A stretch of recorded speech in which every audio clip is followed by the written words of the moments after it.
It is a cliche that a picture is worth 1,000 words. But when you're looking at a picture, how hard do you usually think about what exactly that picture is saying and who is saying it? A picture can inspire hope, celebrate change, or document disaster. But who gets to be in those pictures? Who gets to take them, and who should decide? If pictures are so powerful, shouldn't everyone be able to use them? Hi, my name's Emma Stilts, and I work for Climate Outreach. We are an organisation that aims to place people at the heart of tackling climate change. In March 2023, along with the MacDoc Foundation and the Sydney Opera House Trust, we presented the Ocean Visuals photography exhibition and panel discussion. This was a climate visuals project, the world's only evidence-based and impact-focused climate photography resource. It hosts new research, an image library, and open invitations to contribute photo collections, no matter where you live. You'll hear the panel discussion in a minute, but first, the Ocean Visuals exhibit.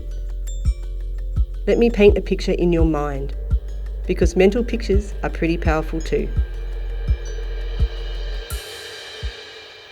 Between the Opera House and the Sydney Harbour Bridge, two icons of Australia, classic examples of human ingenuity, creativity and engineering. We displayed 32 photographs, each standing 2 metres tall, a collection of images of ocean life from across the globe.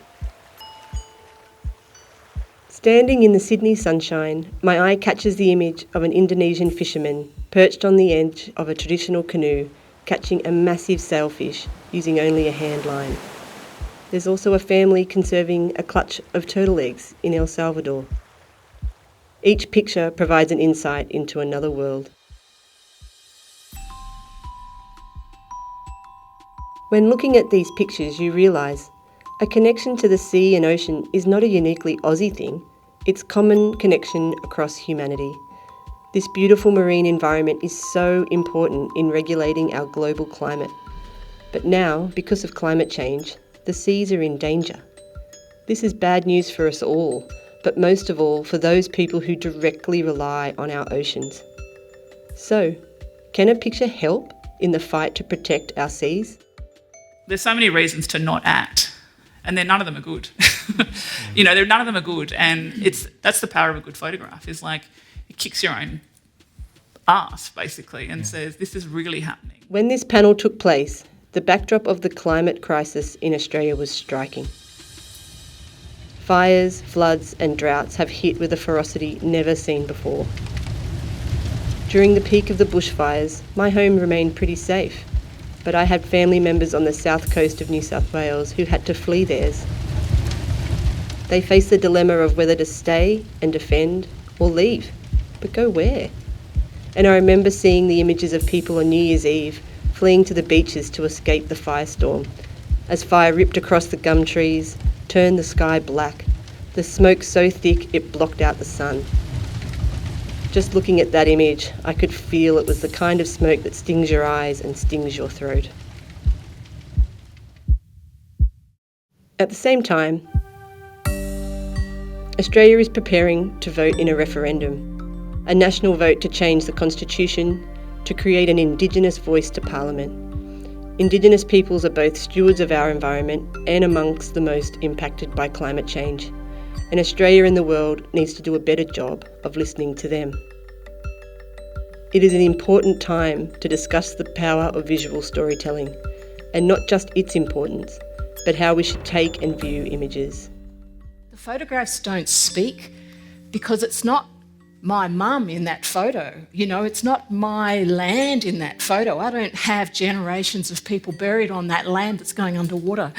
I would like to see the means to take photographs given to all those people that are living in that area who are affected by those things, so they can photograph the inside of their lives. We need a photographic slap in the face. Who has taken these photos? Can pictures empower or take away power? And why does that matter? To unpack this, the panel featured 5 experts, all amazing women with diverse expertise from science, law, photography, storytelling, and Indigenous communities and culture. I was sitting in the middle row, a bit nervous because I'd organised the event, but excited because I knew these women had incredible thoughts to share. Before the panel gets going, you'll hear two people introducing this live event and talking about why this conversation matters. One is Louise Heron, the CEO of the Sydney Opera House. But first you'll hear the Welcome to Country by Uncle Michael West from the Metropolitan Local Aboriginal Land Council. A Welcome to Country is conducted by an elder. It is done out of respect to the traditional custodians of the land where people are meeting. It recognises First Nations as the traditional owners of the land and their ongoing connection to country. In a moment, Uncle Michael gets a bit of audience participation going, reminding us to question accepted ideas of culture and power. But he begins by greeting the audience in the language of the Gadigal clan of the Eora Nation. Bajadi Gamarua Gadigal Eora, Jabagali. Good day and welcome to Gadigal and Eora Land. How is everyone here? Great? Excellent. I think it's always a great opportunity to educate everyone. We are on a journey of education and on a journey of reconciliation. I will get you guys to get your phone out. You probably weren't expecting this level of interaction, but I think it's great. So the people on the right side of the room, how about you look up Brewarrina fish traps, Brewarrina fish traps. It'll all make sense in a second. And on the left side of the room, look at Huntingbird Manuscript Vatican, Huntingbird Manuscript Vatican. And you have to understand, Aboriginal people, we have been doing trade amongst ourselves for more than 65,000 years, and we've also done trade up the top end. And that was with sea cucumbers. There's production plants up there. And the sea cucumbers were with the Macassans, the Indonesians, and up into China. And I made that point late last year when we had the 50th anniversary of GOF going to China. Yes, and they had the Chinese ambassador there and all the consuls. Penny Wong was there and all senior people from government and from other areas of Australia. And I know the previous government said they had the first trade agreement with Indonesia and Asia. Bit of fake news there, I think. And we all need to laugh in the times we're living, don't we? Yes. And it all makes sense. So what did you find with Huntingbird Manuscript Vatican? And you'll see a very, very familiar face in there, no doubt. And what have you found? And remember, I am judging you against kids that I work with. There's a cockatoo in there. And what century is that? 13th century, yes. It's about 1241, so just shy of 800 years. And yes, it is Australian cockatoo. And what did you find for Brewarrina fish traps?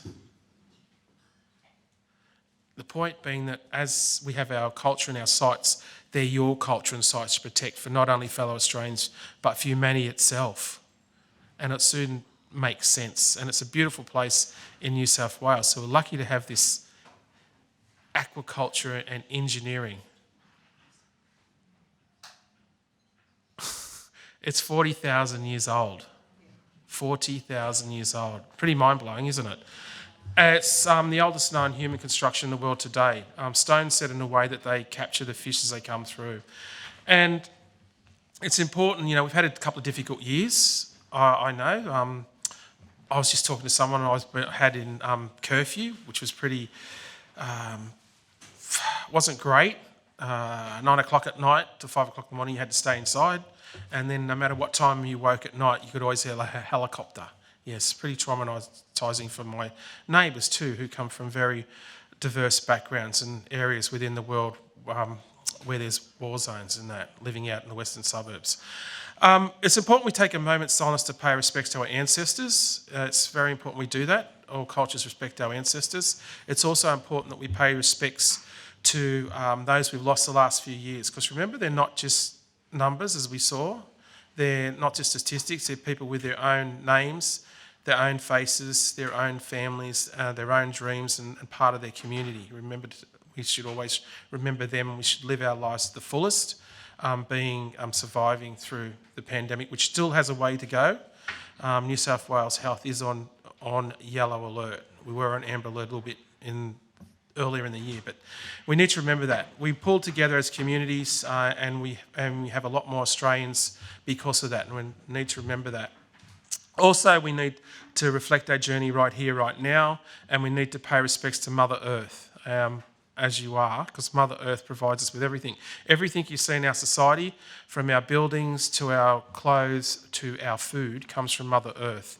So if we have a moment's silence, a moment of reflection of our journey and paying respects, thank you.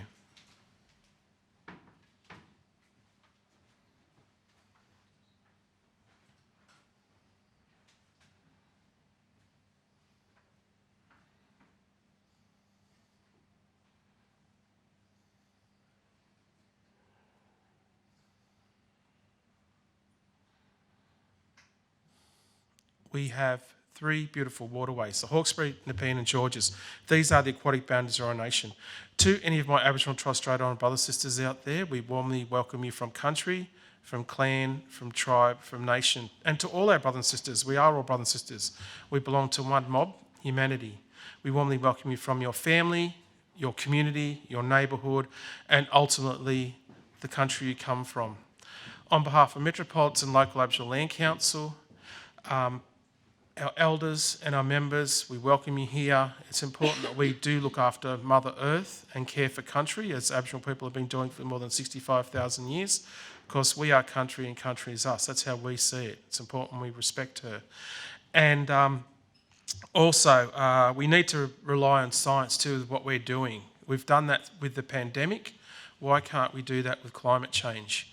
Good leadership is about tackling the problems we have in the world, bringing everyone together, creating a society that's inclusive, respecting diversity, and also being able to build capacity with people, those around you, not only being a good leader, being a good follower, having compassion, empathy, and being a good communicator, and being understanding that you need to be a good follower sometimes. I'll leave you with those thoughts. Always was. Aboriginal land never ceded. Thank you.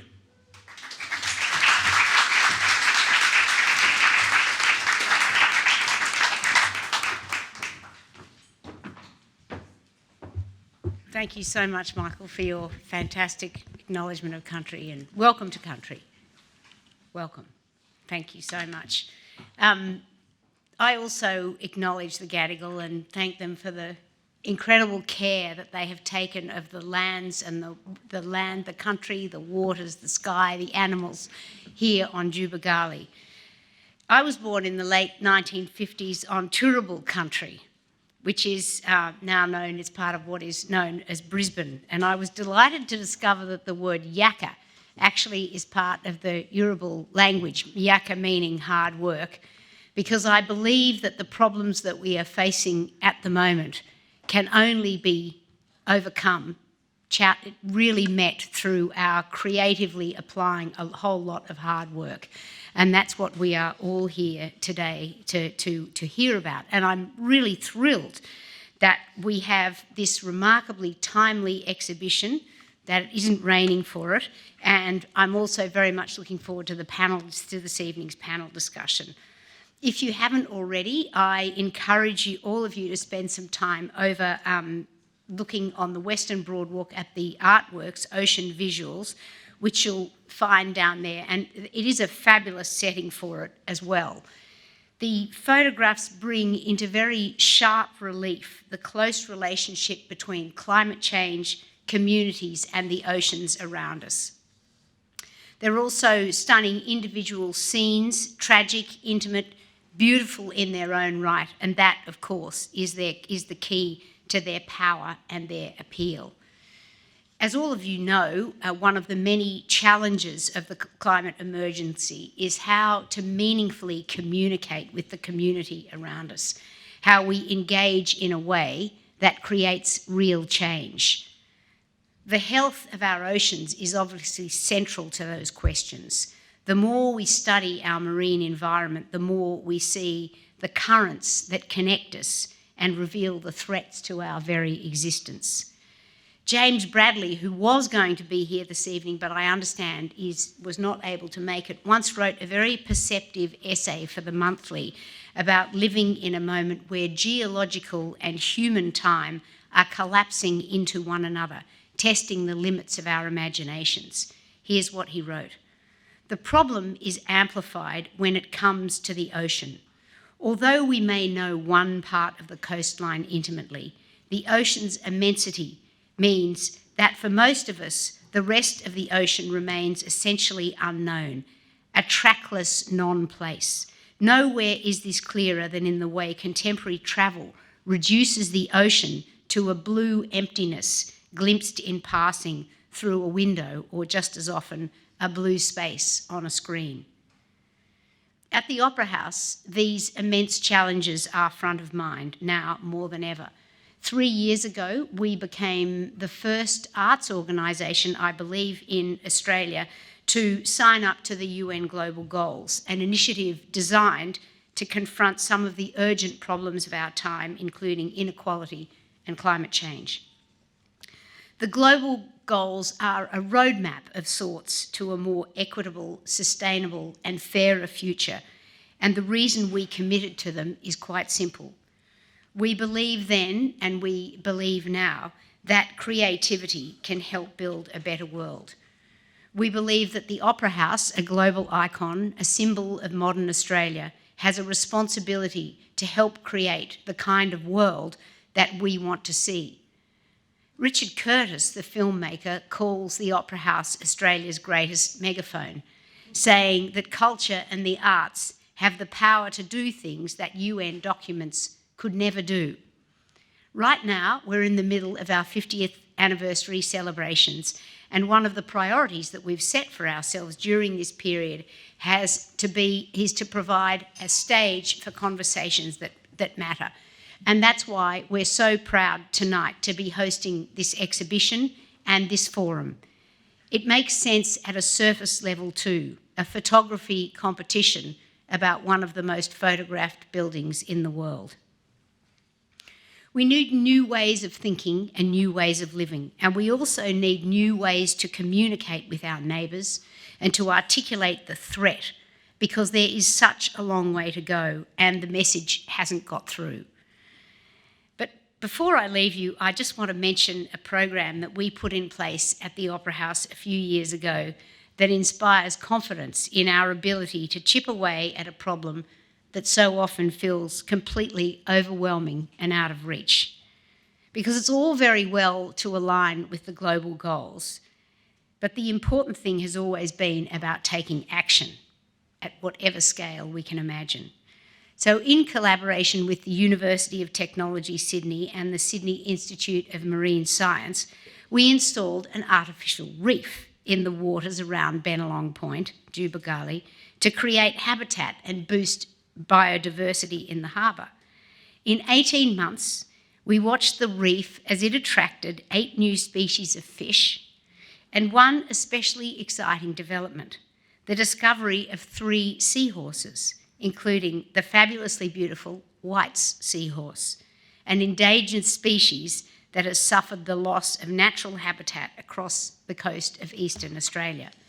So yes, there's a lot to do, but a little artificial reef stuck out here in front of the Opera House actually gives us a microcosm and a cause for hope.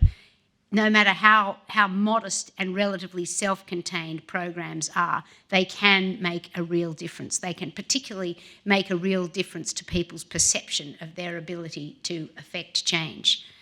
The stakes really couldn't be higher because there's still space for hope, however bleak the outlook might seem. There are a lot of great minds in the room here tonight, and I'm incredibly optimistic about what we can achieve in the time that we have ahead of us. And with that, I'd like to hand over to Chris Gambian, who will be leading us through tonight's panel discussion. Thank you, Chris.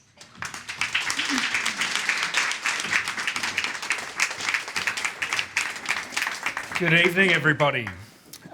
Thank you, Uncle Michael, for that wonderful welcome to country, and I've travelled here from Bidjigal country in the south of Sydney on the northern banks of the Georges River, and I pay my respects to ancestors and elders, and I pay my respects to Gadigal ancestors and elders. I have a confession to make, and that is that I am neither a photographer, nor am I a greenie, nor am I a particularly accomplished climate activist.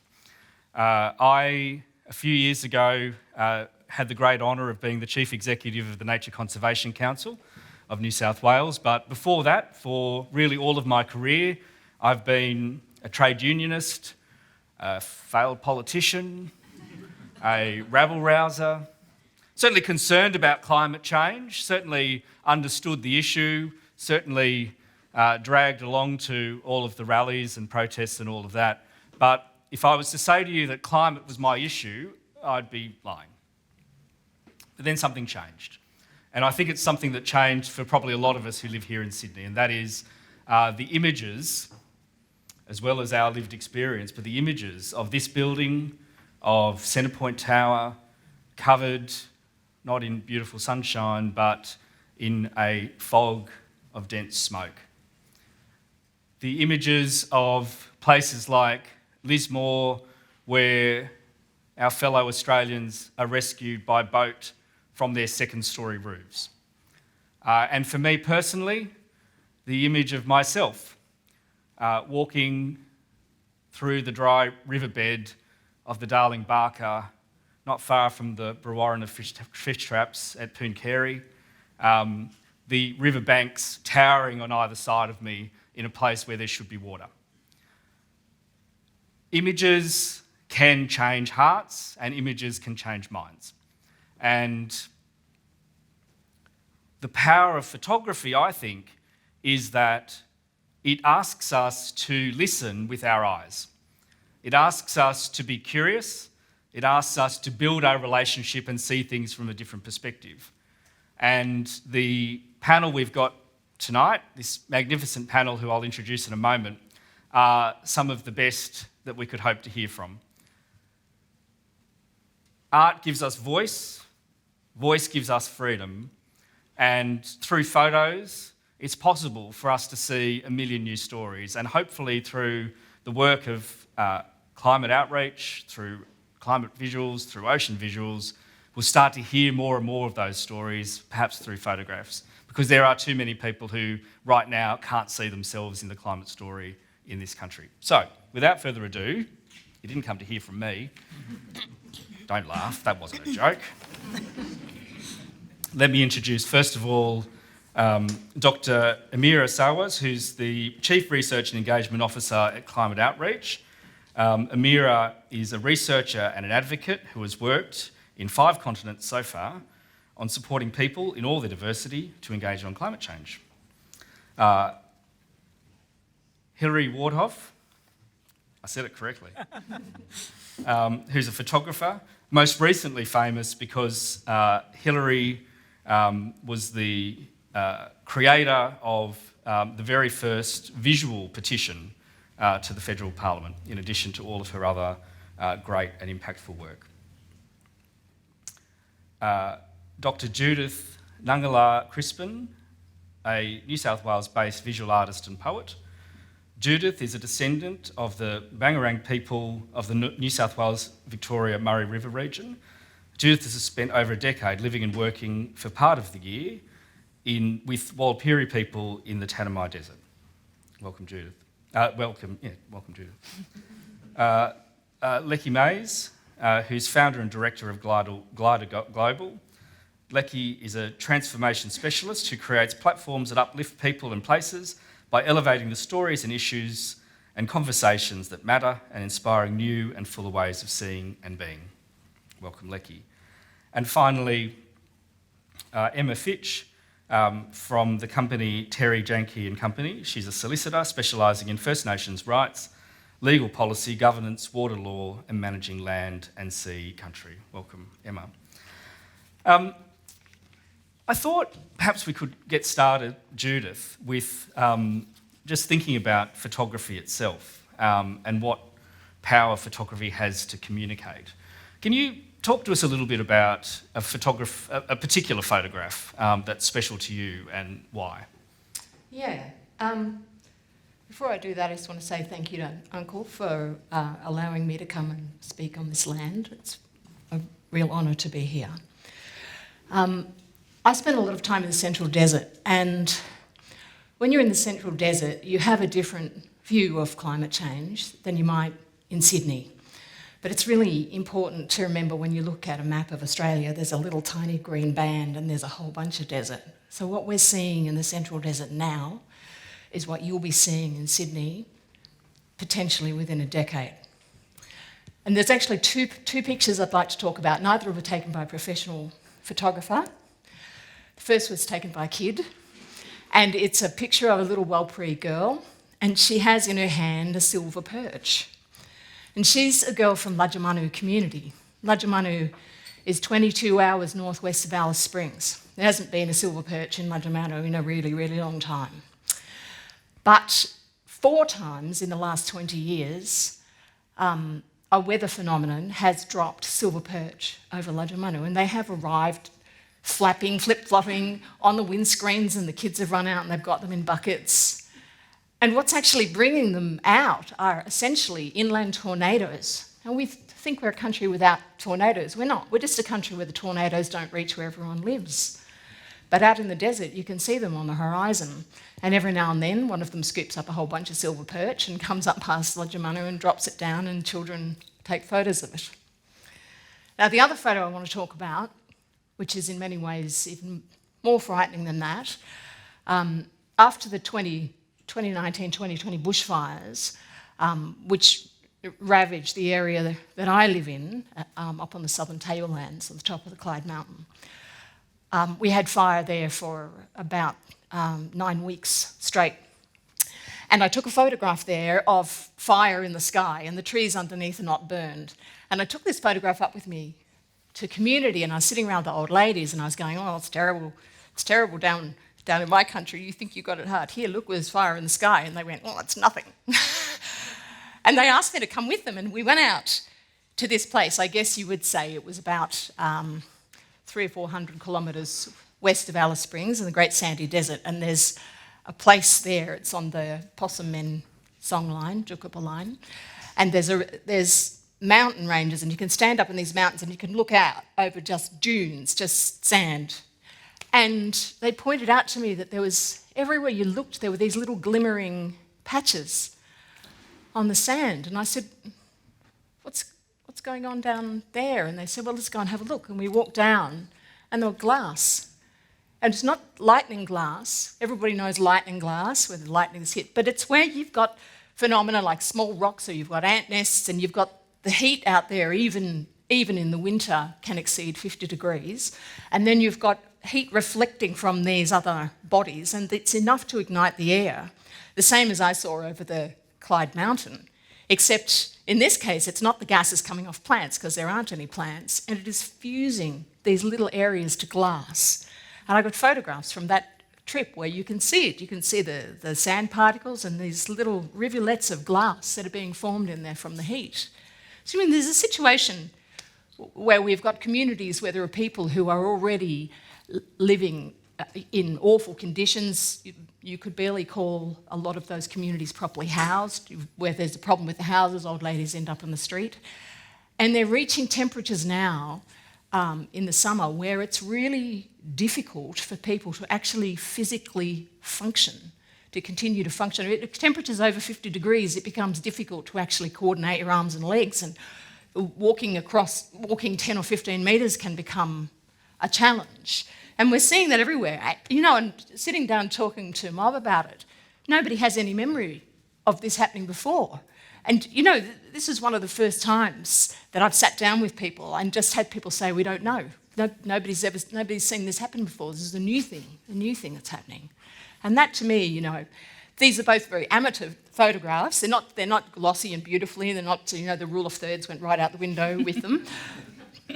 But they tell a truth, you know. They're witness testimony of things that has only been science fiction for so long. This is the future that this country is heading toward, with no doubt we are heading toward that now. There's been, talk that we might hit that 1.5 degrees above pre-industrial level potentially within a year, but certainly within 10 years. That's going to be enough to bring a lot of those conditions much closer to populated areas. Yeah. Hilary, how does a photograph tell a story?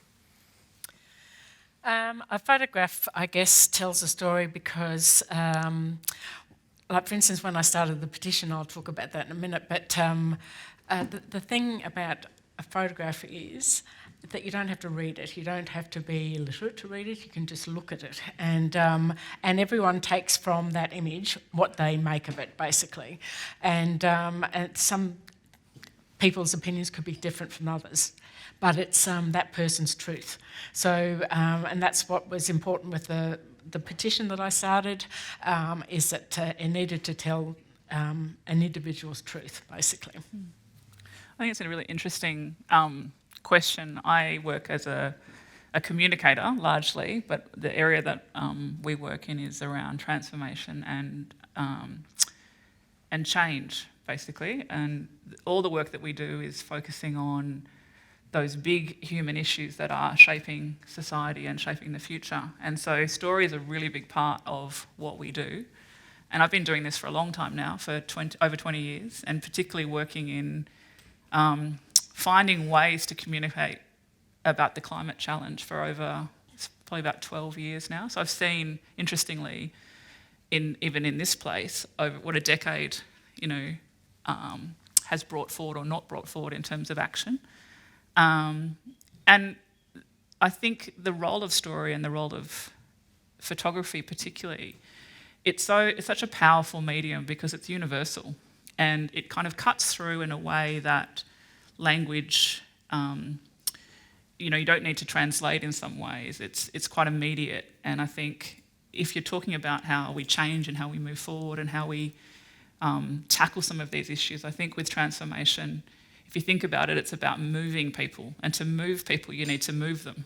So you need to actually make them feel something or wake them up or crack them open or broaden their horizon and get their heads up out of their own, well-meaning, but their own sphere and actually see that they're part of something, much bigger, and that their experience isn't the experience of everyone, but the issues are everybody's. And so I think the power of a photograph is that it can make you stop and it can make you catch your breath. They're sticky, so they stay in your mind.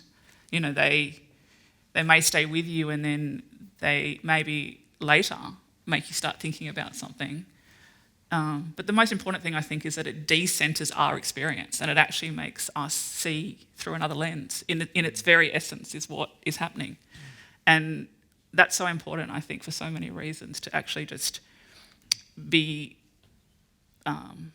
awakening the empathy that is essential in every human being, but we sometimes are very cut off from it, and actually then being stirred ourselves and then actually realising that there's something that really matters and something that's going on. Speaking of being stirred by photography, history is full of photographs that really represented a moment in time and where something changed because of a single photograph. Amiera, what are some of the examples that really kind of speak to you that photos that have been enormously powerful to make change? That's a big question.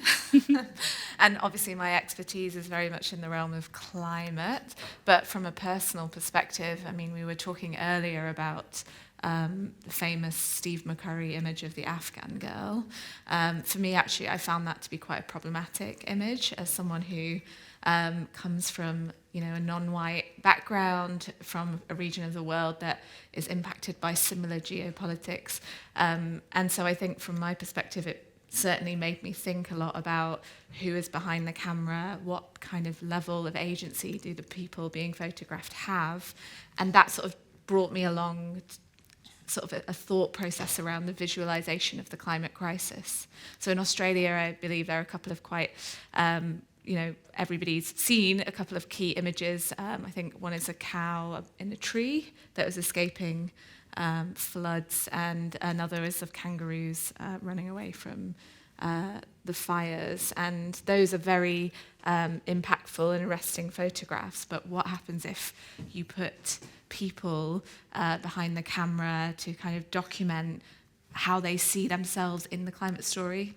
You know, what kind of agency they might have, how it relates to their everyday life. And I think we have a bit of a gap in that area when it comes to climate.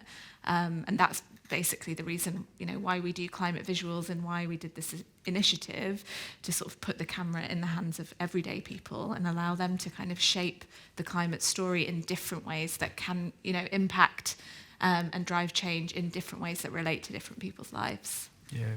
Emma, that makes me think, and this is, I guess, a bit of your area of specialty, that ethical consideration that Amiera raises, which is, what is the relationship between the photographer, the photograph, and the photographed?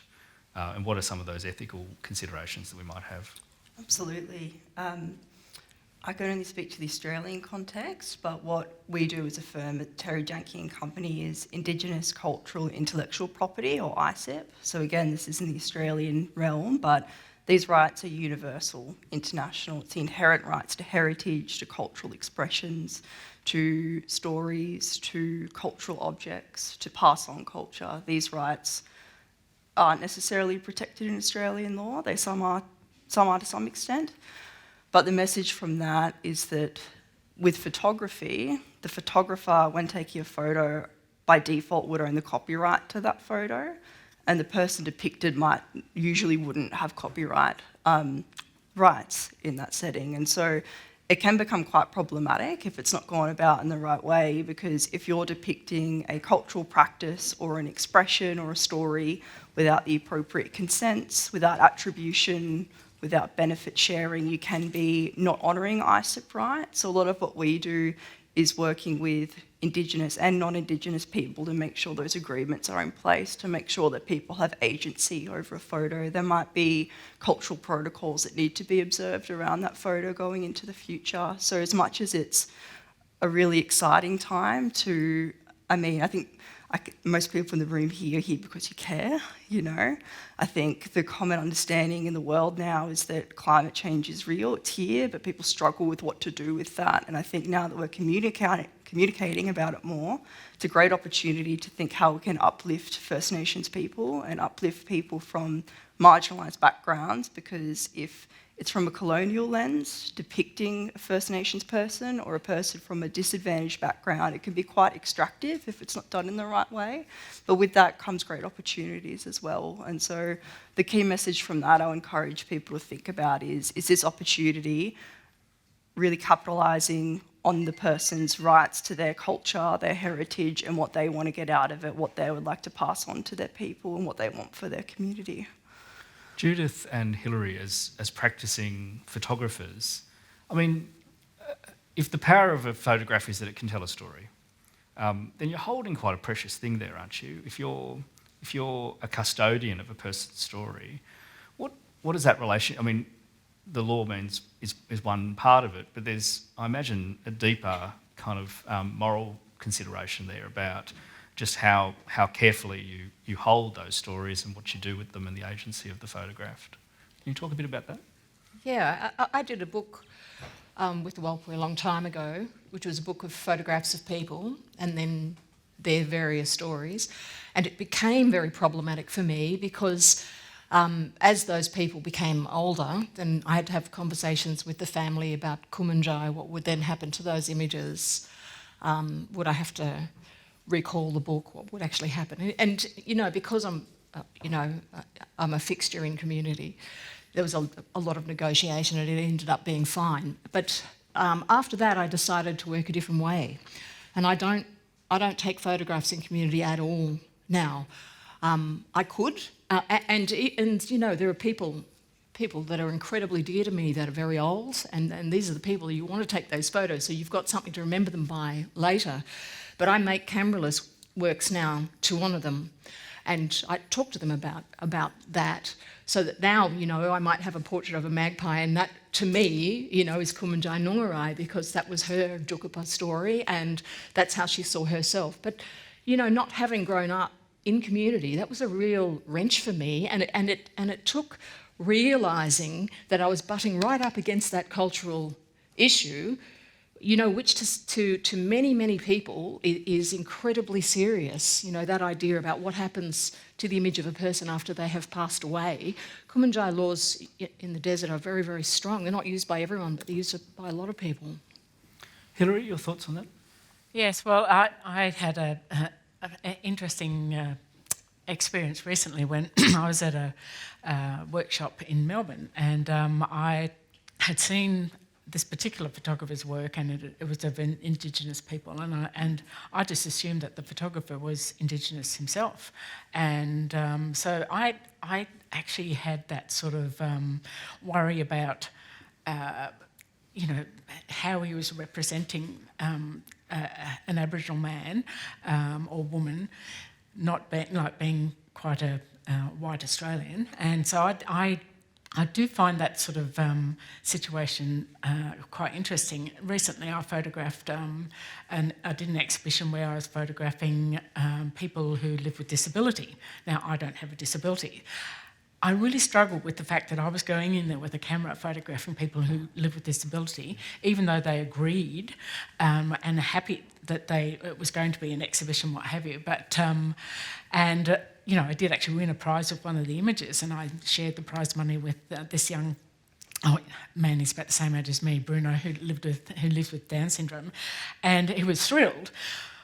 And so I think you have to be really collaborative when you're working with people, and it has to be, consent is extremely important. Consent, informed consent is very important when you're representing people. Yeah. Lekki, you talked a little bit about, you know, the power of a photo is it's telling a truth about a person. What happens when it changes? What happens when, you know, a photograph is still a moment in time? What happens when that person's truth has changed? What do photographers, what do audiences, what do institutions need to think about in that? I can speak just from my experience, and I think maybe you guys might have some inputs on that too, but I think after being in this work for a long time, I think integrity matters, and that's as simple as that. So I think you can feel it and you can see it if that's not there. Do you know what I mean? Like, you can actually see it, and I think we as an audience recognise some of those things when we look at an image and we have those questions come up. You can see it if that integrity is not there. So I think the authentic relationship with the people that you're working with in whatever context. And then I think the thing I'd say is like checking back in if things shift, or just with time passing and checking back in that is still something that is, the consent is still there, or the agreement and the understanding is still there. Yep. I think it's really important. Yeah. Can I also say that I don't know, I think it was 10 years ago I photographed a death of a friend of mine, and I knew he was going to die that night, and it was exhibited at the Head On Photo Festival here, and everyone was fine. Lots of people appeared in the photographs, what have you. It was also shortlisted for something else, and just recently, and the consent had changed, and we withdrew the images from the printed publication right at the last minute, and which was very sad, but it was something that we just had to do. Yeah. Amiera, you talked a little bit earlier about the power of photography as a democratic tool, something that can give voice to a lot more people. It's quite accessible. Can you talk a little bit more about that? Sure. So if we just think about climate change more broadly, I mean, the sort of journey of climate change, how we've got where we are, is by decisions that have been taken by fundamentally a kind of small number of powerful people globally, which has created a structure, a global structure that we live in, and an extractive structure, which has driven the climate crisis. That's, you know, now evidenced in the Intergovernmental Panel on Climate Change evidence.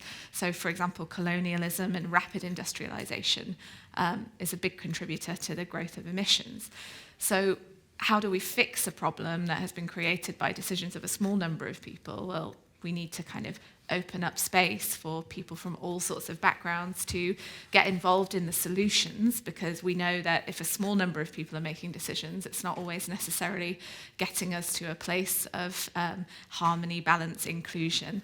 And so we can use, photographs can start to tell a story about, from different people's perspectives, can be a conversation starter, can demonstrate different ways of actually different kinds of solutions. Many people feel sort of boxed in. They don't really know what they should be doing on climate. They don't really see themselves in sort of big marketing images, for example, or photographs of polar bears, even though there are some very powerful photographs of polar bears. People don't really see themselves in that. So it's a conversation starter, but it's also a tool by which people can take control of the narrative and sort of shift the narrative. And one thing that's really important for us is we work through evidence-based principles. So we conducted quite a lot of research at the beginning of our climate visuals work, which gave us insights into how people respond to photography on climate, what kind of photographs draw people in and give them, or create that conversation, create that sense of agency, what kind of photographs are sort of closing that space, or maybe feeding polarization, which is a big issue, in climate in certain contexts, and has been, for example, in Australia in the past.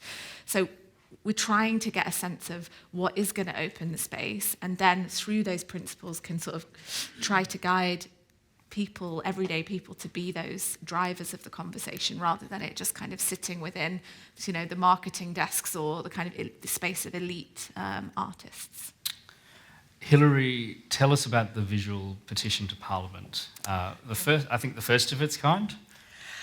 It was an idea that sort of came to me during the bushfires. At Christmas time, I was at Potato Point Beach in New South Wales, south coast, and smoke, heat, horrible, you know what it was like. But I was walking along the beach, and there was dead birds had fallen out of the sky all over the beach, and within the ash on the beach were all these ladybirds. There were millions of them from one end of the beach to the other, but you could still see them. So they weren't actually burned.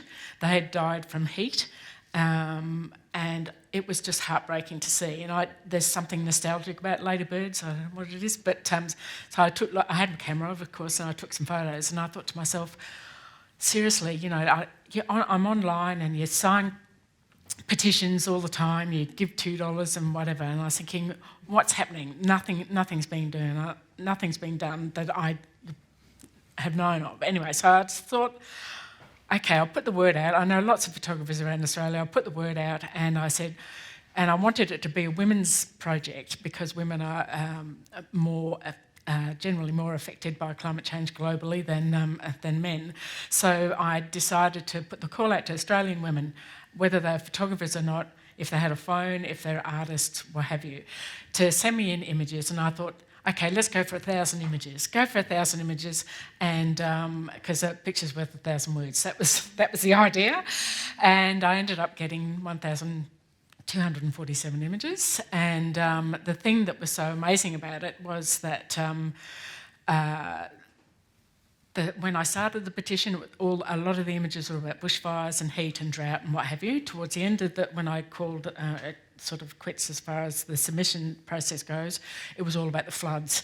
And within a period of 18 months, I had such an archive of images, and it was speaking people's truth, basically. And they were really powerful images. So I just started a little Dropbox and said, here's the link, submit your images.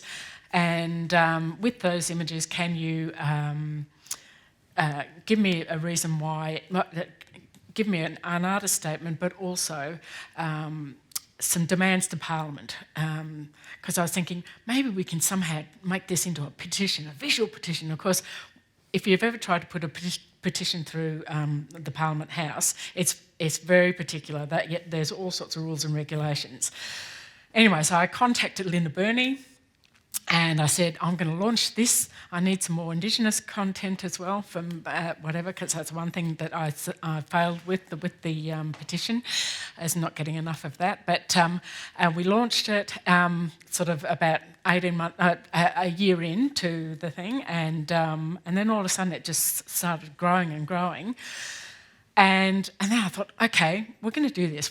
So in June, just after the election, most recent election, I contacted my local member, Christine McBain in Monero, Andrew Lee, Lisa Payne, David Pocock, Senator David Pocock. We met at Parliament House.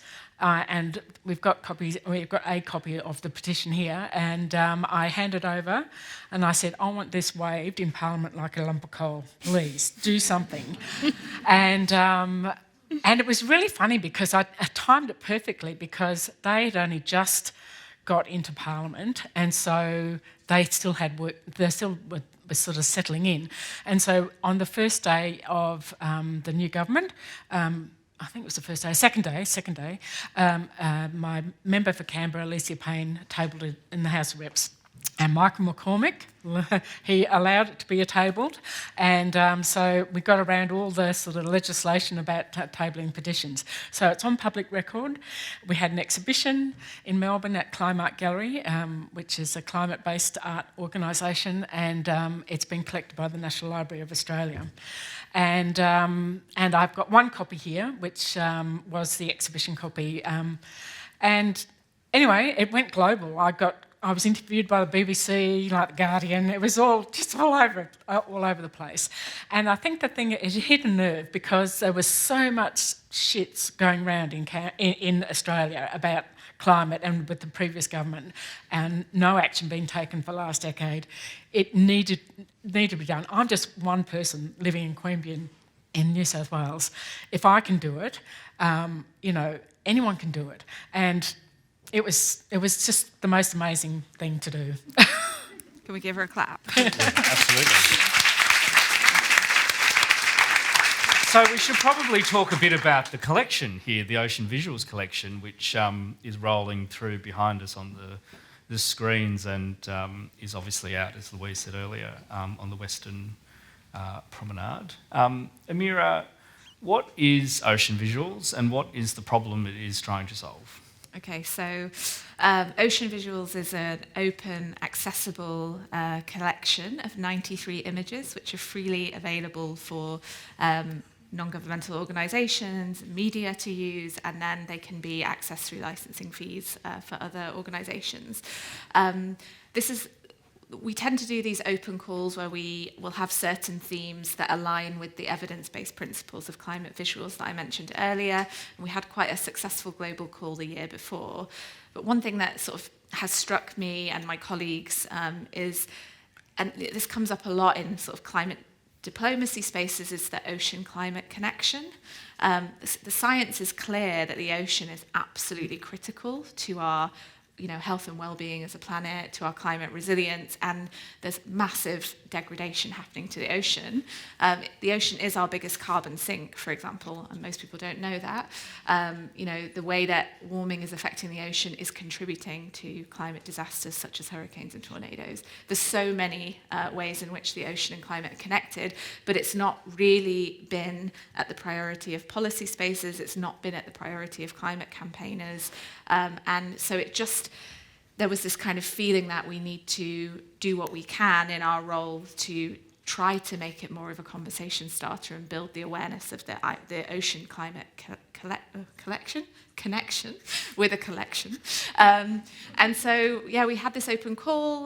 We had hundreds of images submitted. But just to precede that, we redid the research with an organisation called Communications Inc.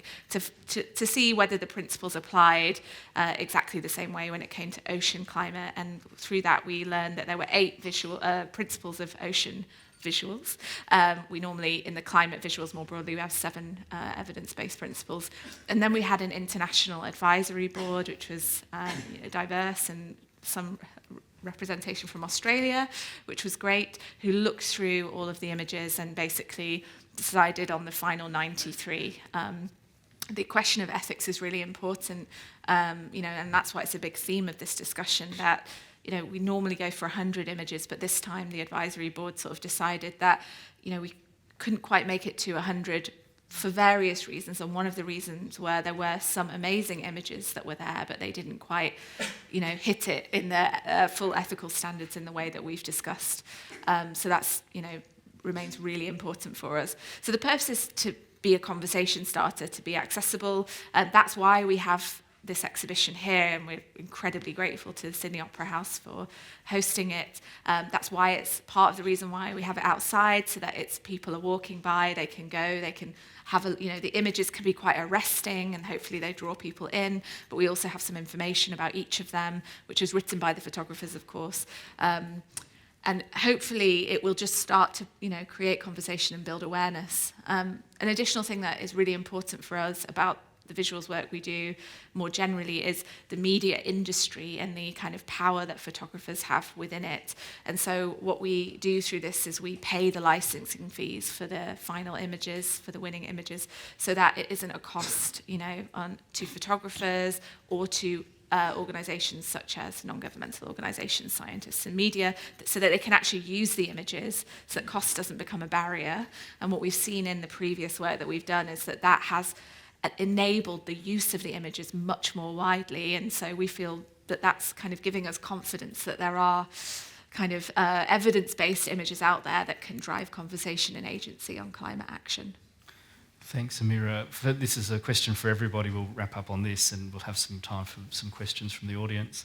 What are your reactions to Ocean Visuals, the project, the opportunity, but also is there unfinished business? What next with Ocean Visuals, and do you have a favourite photo in the collection?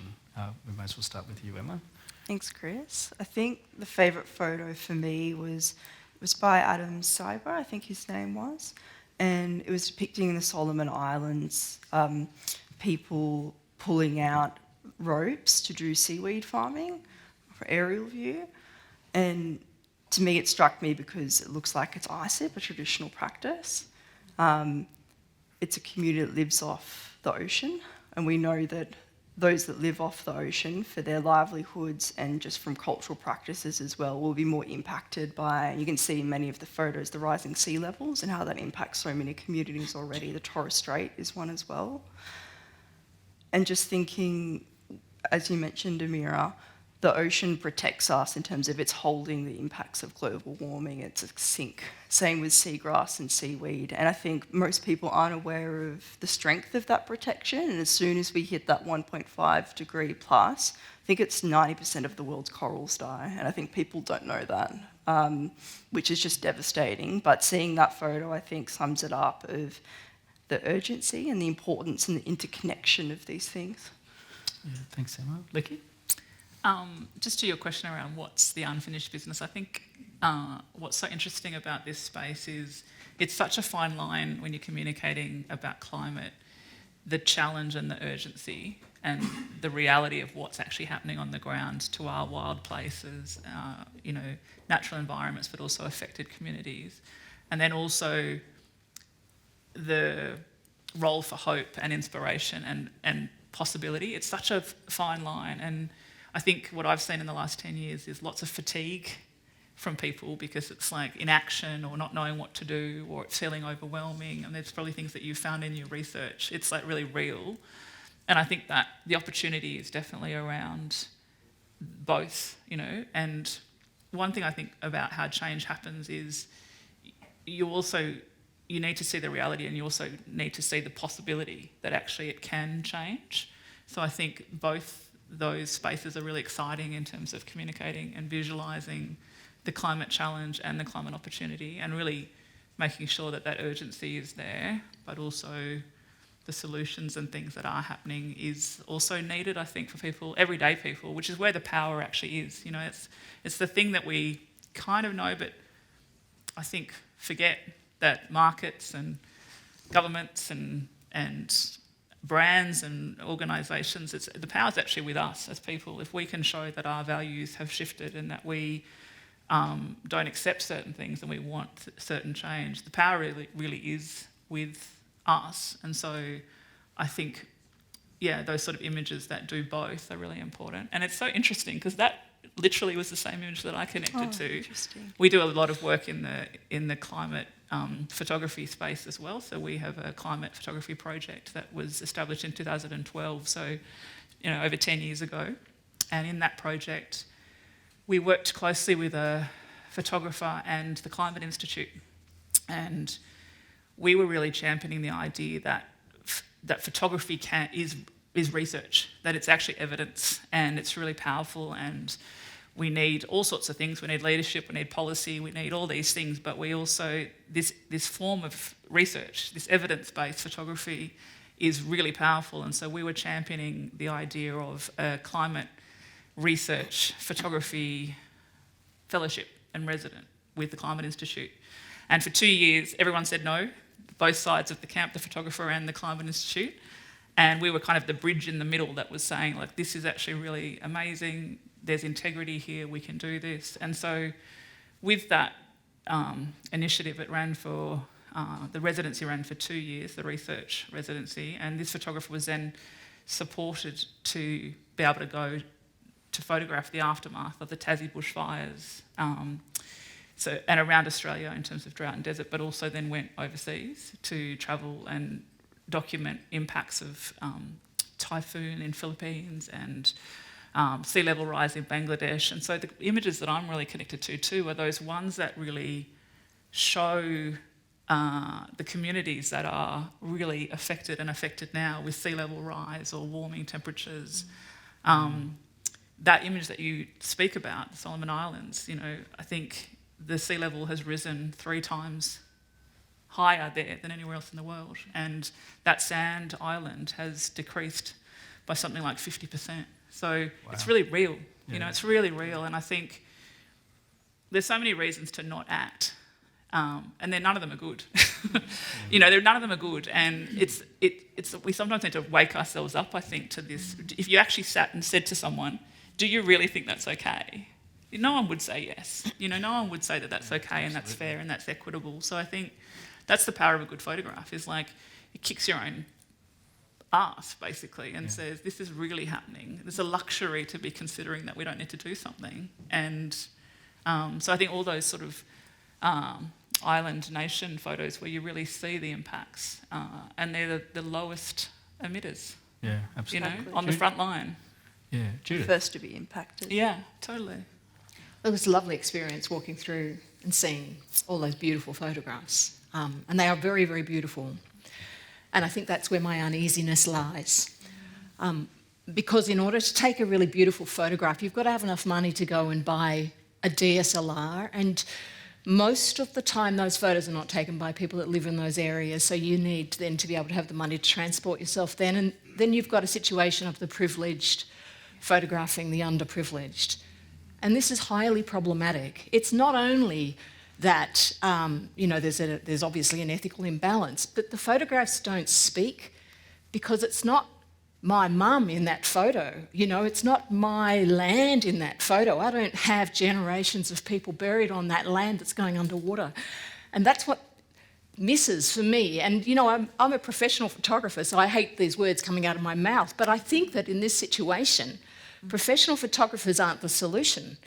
I would like to see the means to take photographs given to all those people that are living in that area who are affected by those things, so they can photograph the inside of their lives. Because everybody spots a con job. Everybody knows when they're being shown people that they're supposed to feel empathy for, and it's perfectly composed and it's perfectly beautiful and it's incredibly expensive. Nobody responds to it because they don't believe it's true. But you give a camera to somebody who photographs, their parents trying to fight a fire in the backyard. Everybody knows it's true, and that's where you feel that real strength coming. Because we need that right now. We need a photographic slap in the face so that we wake up and we do something. We realise that's that person's mum. In a year, it'll be my mum, and then we're going to act. Otherwise, the beauty of the images lulls us to sleep, because beauty does that. Beauty is an analgesic. It just makes us go, oh, that's lovely. Look at that lovely fire. I've got actually a response if it's helpful. So the work that we do, these open calls are open to amateur and professional photographers. Some of the photographers are from the communities that they're photographing, but notably in this region, that was not the case. That became quite, as someone who also really thinks about this, that became quite, I'm trying to find the right word, uncomfortable, I suppose, although their kind of the ethics and the principles behind it was there. Fundamentally, you know, the photographers were white men taking photographs in Australia and in the Pacific region. So this makes me wonder if this kind of conversation needs to be more common.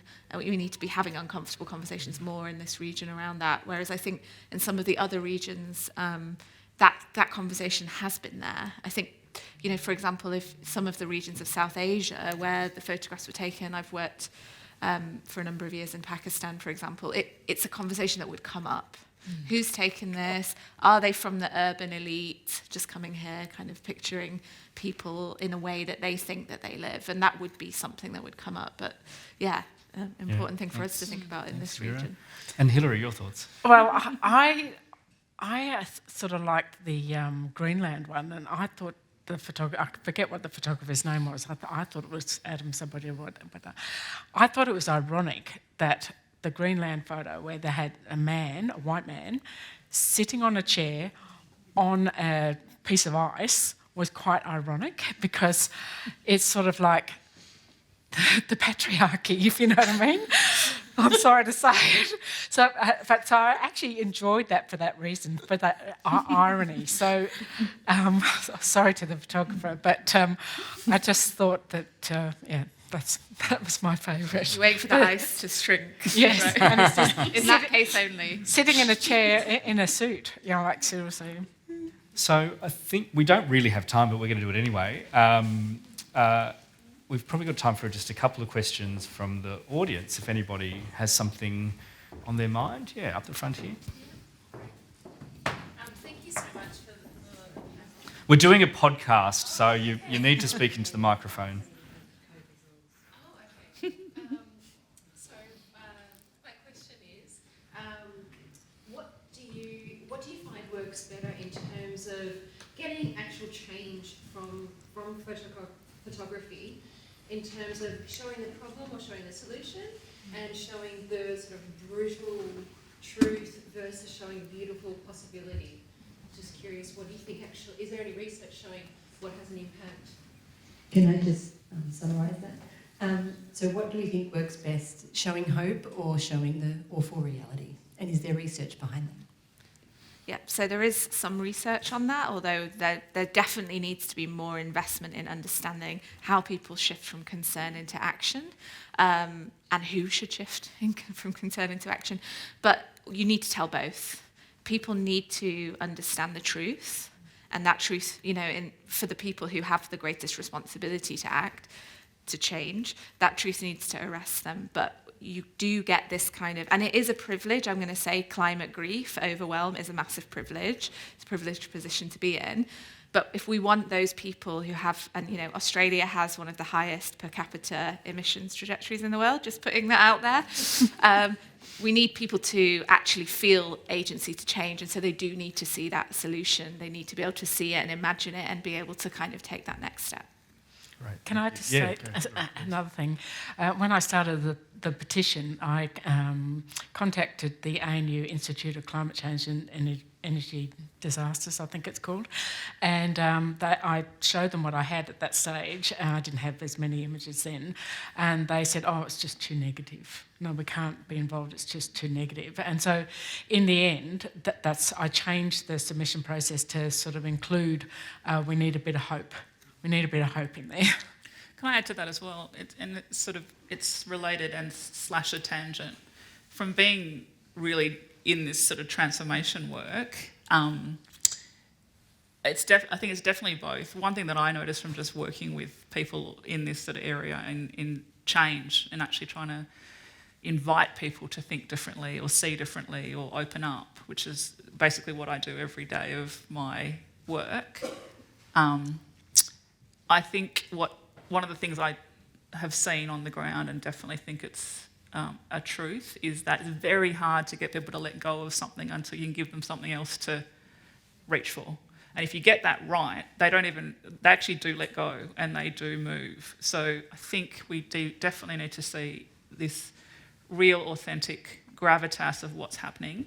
And then I think what the miss is, and it's such a opportunity, is there's such a incredible story of what Australia could be as a leader in climate innovation and actually kind of leading this new way of being and doing. And we're missing that whole idea that actually this is not only our responsibility, but there's an actual amazing opportunity for this country to actually lead in that way. And so I think that vision and having great leadership that from organisations and cultural organisations and governments and businesses, but that leadership of saying, this is our responsibility, this is our issue, but also this is what's possible.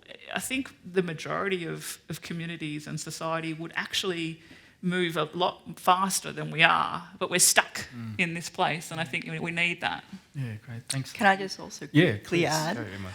Popular question. Yeah. It's no accident that First Nation cultures here are the oldest living resilient culture on the planet. And just plain and simply, self-determination over lands and waters has to be a piece of that solution, full stop. Thanks, Emma. Yeah. Maybe one or two more. I think there was a few hands up. Maybe the gentleman up the back, you had your hand up. Yes, you. Photography is so powerful. There's a possibility that its ability to provide evidence will drop with more and more of this AI. And as a marine scientist, when I do evidence-based work, I have to provide hypotheses, replication, go through peer review. I'm just concerned that photography can be wonderful, but it could also really be not evidence at all and be portrayed as evidence. So I'd just like to know a bit more about what you call evidence. So just for the benefit, evidence-based and the AI, how does that intersect? How do we know we can trust the evidence in the photography if it's, now we've got computers that can replicate things that haven't happened? We've been able to replicate things that haven't happened since Ansel Adams. We just went into the darkroom and fudged it. We could Photoshop stuff now that's better than any AI. I mean, the arrival of AI just, means we spend less time on Photoshop. We've got really, really strong rules in place around photojournalism. And if there's any manipulation of images or if the images seem to be inauthentic, it can cost a photojournalist their career. So we have the same level of peer review and rigorous examination of images, particularly in the big prizes and things for photojournalism. That's there. But I mean, obviously, like with science too, you have rigorous scientists and you have pop scientists and you have conspiracy theorists. Look at the science, all of this kind of stuff. The consumers just have to make sure that they know which sources to trust. I think it's the same with any kind of information. Yeah, Amiera. So one thing I'd say as someone who comes from a scientific background is, the whole idea of what is evidence and the way that we look at it today is framed in a very much kind of historical, patriarchal notion. I mean, lived experience is evidence. It's very, very important evidence. And I can give you an example. I did a 3-year project, which was an ethnographic piece of work with communities in Pakistan who were experiencing environmental change and also violence. We did a survey, we did interviews with these 16 different communities, 2,500 people, and what we learned in the survey versus what we learned in the participatory photography that they took, what they took in the photographs told us so much more, because they were behind the camera, they had the story, and it started a conversation about the reality, because at that point they trusted, because we were giving them the tools, they trusted that we actually wanted to listen to what they had to say. A lot of survey technologies, which are, surveys are important, but often it's an outsider coming in, people don't feel safe, they don't feel they're going to be heard, there's fatigue. So actually, I would just question the thinking from the beginning that, images and lived experience is not evidence or is not scientific. Thank you so much. I'd Ladies also- and gentlemen, sorry. Oh, sorry. Go on. Just that a good backstop is around the legal agreements. My legal brain will just go there. But if you're protecting ICIP and Indigenous intellectual property in those engagements, it is a check and balance to make sure that the people that are depicted have rights over what is done with that photo and how it can be dealt with in the future. Thank you so much. Ladies and gentlemen, can you join me in thanking our panel? And can I also thank Louise and the Opera House for hosting us here tonight, and also for the exhibition that will run for the next few days out on the Western Promenade. Please feel free to go down and have a look at those photos if you haven't seen them already. They're pretty wonderful and amazing. But in the meantime, thank you all for being here tonight. There's plenty of food, there's plenty of drink. Please stick around. I'm sorry if you didn't get to ask your question, but the panellists will stick around, and hopefully we can keep the conversation going. Thank you all very much.